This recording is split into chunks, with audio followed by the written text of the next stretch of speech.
Greetings! Welcome to Pablo Hidalgo's tutorials and my free CCNA Complete course.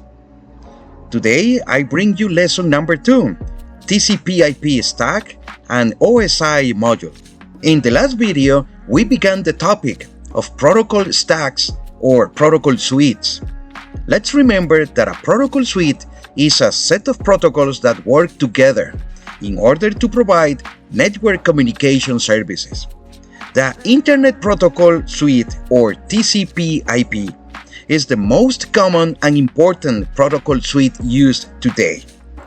The TCP/IP protocol suite is an open standard protocol suite created and maintained by the Internet Engineering Task Force, or IETF. It is a stack of 4 layers. These layers are application, transport, internet, and network access. A reference model is a framework to help us understand and implement the relationships between different protocols. Also, the model provides us of a common language that we will use to describe the network functions and capabilities. The OSI reference module provides an extensive list of functions and services that must happen at each layer. It's a stack of 7 layers. These layers are Layer 7, Application, Layer 6, Presentation, Layer 5, Session, Layer 4, Transport, Layer 3, Network, Layer 2, Data Link, and finally Layer 1, Physical. Both the TCP/IP stack and the OSI model are commonly used when referring to networking protocols. In the OSI model, the network access layer and the application layer of the TCP/IP stack are divided into more layers to describe the functions that must occur at these layers. The TCP/IP application layer is divided in layers 5, 6, and 7 in the OSI model. Also, the OSI model separates TCP/IP network access layer in 2 layers, data link and physical.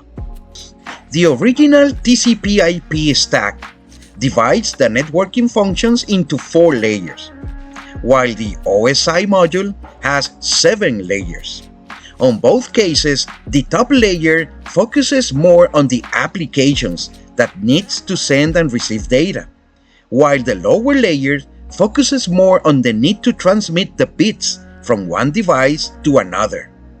For this course, we're going to use a hybrid 5 layers model. This model is constructed using the application and transport layers from the TCP/IP stack and the network, data link, and physical layer from the OSI model. Notice that this 5-layer model is the one the most used today. A single communication, such as a video or an email message with a large attachment, could be sent across the network from source to destination as one huge uninterrupted stream of bits. This would create problems for other devices needing to use the same communication channels. These large streams of data would lead to significant delays. Even worse, if any link in the network infrastructure fails during the transmission, the complete message would be lost and would have to be retransmitted in full. A better approach is to divide the data into smaller, more manageable pieces to send over the network.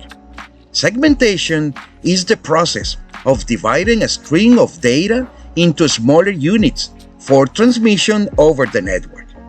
To be transmitted over the network, the data generated by an application must travel down along the protocol stack, starting from the upper layer until it reaches the lowest layer.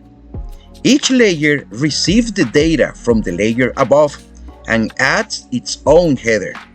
The data link also adds a trailer. This process is known as encapsulation. The data unit, along with its headers at any layer, is called a Protocol Data Unit, or PDU. The following are the names of the different PDUs. First, we have data, is the general term for the PDU used at the application layer. Next, we have segment, is the transport layer PDU when we are using TCP. We also have datagram, is the transport layer PDU but when we are using UDP. Next, we have packet, is the network layer PDU, for example IP packets. Next, we have frames, is the data link layer PDU, for example Ethernet frames. And finally, we have bits, it's the physical layer PDU. It's used when physically transmitting data over the media. De-encapsulation is the process used by a receiving device. The data is de-encapsulated as it moves up the stack toward the end user application. As each layer receives the data from a lower layer, it processes the header for that layer. After processing the header is removed, and the remaining portion of data is handed off to the higher layer protocol until it reaches the end user application. You may follow me on Twitter and also on LinkedIn.